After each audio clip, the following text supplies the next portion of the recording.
Hi everyone, welcome back to my channel. Today I really think I know I need a break. I don't know about you, but I need a break. The last few videos that I've done have been very heavy duty. It's taken an emotional toll on me, I'm not gonna lie.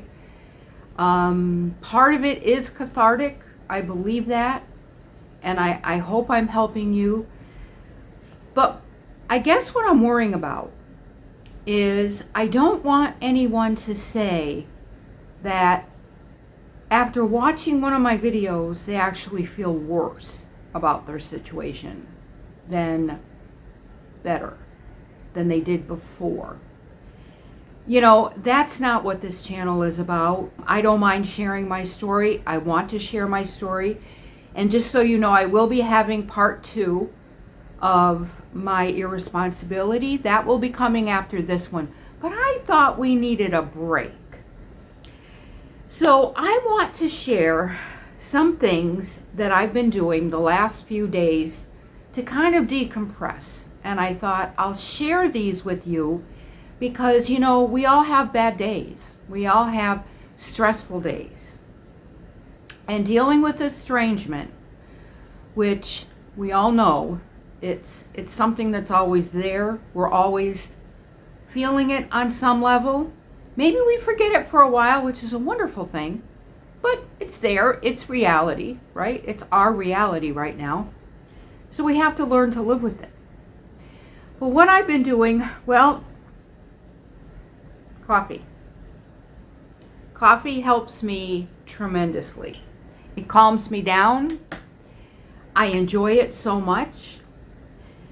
So one of the things that I haven't been doing the last few days, or I should say the last couple of weeks, which I just started doing again, I was pouring that, well, I get up in the morning, first thing I have to do is feed my cat. If you have pets, you know, you're not going to get anything done unless you feed them first.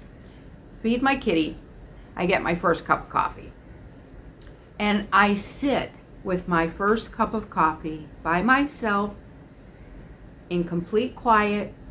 Sometimes my cat will finish her breakfast and come over to me and start purring. I can look out the window. I can hear the birds singing. And it's calming. It's almost like meditating.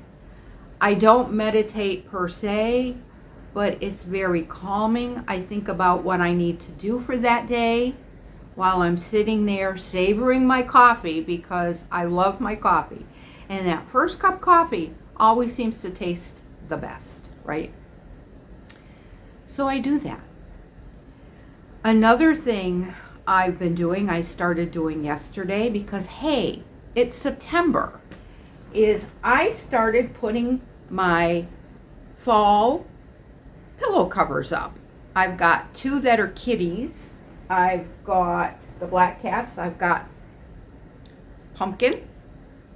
And they're just covers, and I take them off, and I've got them for, I'd like to have them for all 4 seasons. I think I'm heading in that direction. I do have some for Christmas, which I will be putting on for Christmas. But I'm starting to decorate for fall. I went on, where did I go? I went to Amazon, and I did go to Temu, and I ordered a few things for fall, which I will be sharing on my other channel. I will do a Temu haul on Jane Loves to Shop. And I know this channel is not about that, but I want to tell you that just putting my pillow covers on and getting ready for fall has helped me. You know, it's something I enjoy doing. And I bought a couple of plants at Walmart when I was out with a friend. And let me tell you, it's not just the videos that I've been doing. They have been difficult, very difficult. But I had a rough weekend. I had a really rough weekend. My phone died. You may not know this. I know there's a lot of YouTubers. It's probably split. Some YouTubers, all they do is use their phone. That's me. I don't have a computer. I do have, what do I have? An iPad, but you can't use that. I use my phone to record and to upload and to do everything else. And I don't have a computer. I don't have a camera. Now, down the road, I would love to get a camera, a good one. And a good one costs anywhere from $300 to $500. I think the average price for a good camera now is around $400. I do want to keep doing YouTube, but I have to make sure that it's lucrative enough for me that I can afford to go out and buy a $400 camera. So right now I'm just using my phone, and my phone died over this weekend. And what a time I had. I went to the phone store, and I have a bad back, and I had to stand there for 2 hours. Then I went to another store and stood for a couple more hours. And I came home, and I still didn't have a working phone. Believe it or not, I still didn't. I thought I was going to buy a new phone. I had to go back to my old company the next day and stand some more at the counter and wait. It's like a big hurry up and wait kind of situation. And they told me, no, you don't want to you don't want that phone. You don't want that new phone. Oh, long story short, it was like 4 hours that day too. So 8 hours of my Friday and Saturday were taken up with trying to get a phone. Well, long story short, I had a virus on my phone. That's why it stopped working. So they did take the virus off, and now my old phone is working again. So I'm hoping I can get some more time, some more miles on this phone before I actually need a new one. Because just like everything else, the price of phones has gone way up. So I'm grateful that my phone is working. I'm making this video, and I just want to say that, again, I don't want to make anybody feel worse than they already do. This is my story, and, I don't mind sharing. I want to share my story, and I will have part 2, like I said. And this part 2 will be on how my irresponsibility affected my son. And I have thought about this for the last week or so.